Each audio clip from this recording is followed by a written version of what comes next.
my name is Crystal and welcome to my YouTube channel. Alexa, what's the time please? It's 8:22 a.m. Alexa, what's the date today? Today is Friday the 31st of December. And Alexa, what's the weather like? In Rochester, it's 12 degrees Celsius with showers. Today, you can expect cloudy skies, with a high of 14 degrees and a low of 11 degrees. Right, as you know, I've had a pretty dire week. The guy upstairs has had his kids over for most of this last Christmas week. He's got them upstairs now. Right, last time, you know, this guy had his kids around this much and they were making this much noise. My father, Derek, passed away. He died. And me and my mum, you know, went to the funeral. There was one funeral car and one car with me and my mum sat in the back seat. And I have to say that the co-op staff were very professional. And when, I don't know about anybody else, but when you're burying someone, cremating them, you don't want to hang about, you know, you just want to get the funeral service over and done with and pay your respects.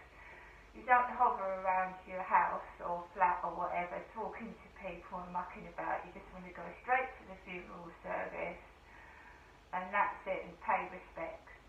Okay? Unfortunately, since COVID, a lot of people have passed away. There's been a lot of funerals, and it's upsetting. And it seems that, you know, I did say that someone died in these flats a couple of weeks ago. I was going to, I don't know if it wasn't my booster jab. I think it was my flu jab or something. Yes, I was going off to get my flu jab when Kim told me that someone had passed away, and it was someone in my block of flats. Well, the funeral service is today, New Year's Eve. At this moment in time, there is a hearse and a Mercedes outside my block of flats. Not my mum's, mine. Okay, New Year's Eve.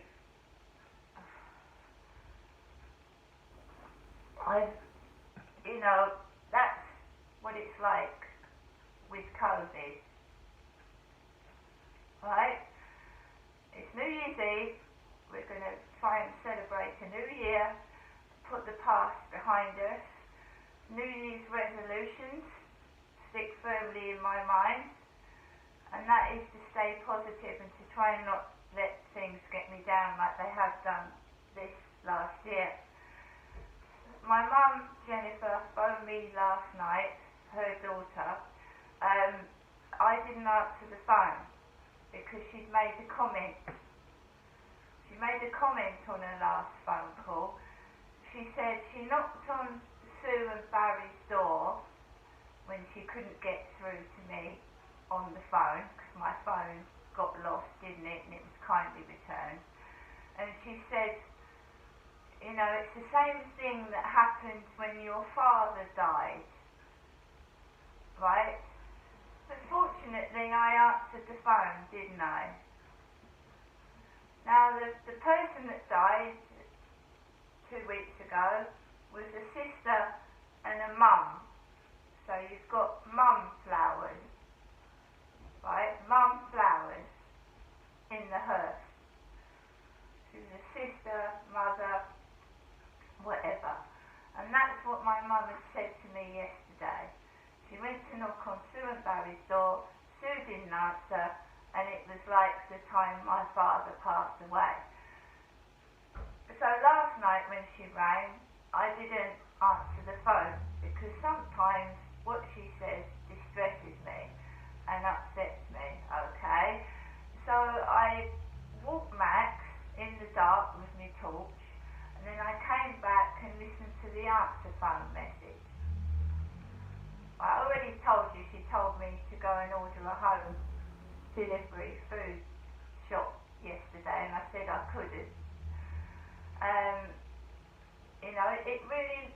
like I'm going to have a dire, miserable New Year's Eve unless I make it special myself, just me and Max together.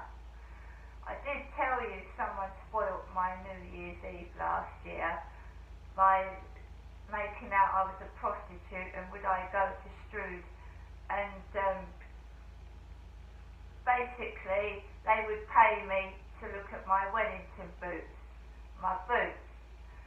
And I got upset last year and I stayed in bed nearly for 3 days. Right, so this Christmas was great, it was brilliant, don't get me wrong, I spent Christmas with somebody, I got presents, it was brilliant. I just think someone doesn't like New Year, right? Now a lot of people will go out and have a drink and celebrate New Year. Last year people were on their balconies popping bottles of wine and enjoying themselves while I was stuck in bed. Right, it's like next door's kids got up. So I don't know what it is.